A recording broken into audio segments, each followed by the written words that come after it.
Since it's almost Thanksgiving, here's a secret recipe for pumpkin pie bars.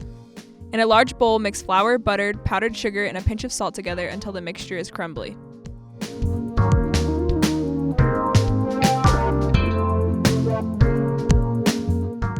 Preheat the oven to 350 and grease the baking sheet with cooking spray.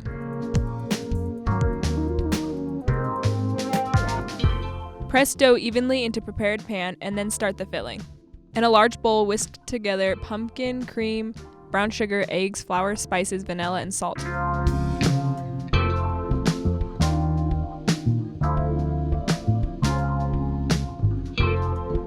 Pour filling over crust and bake until set and only slightly jiggly in the middle.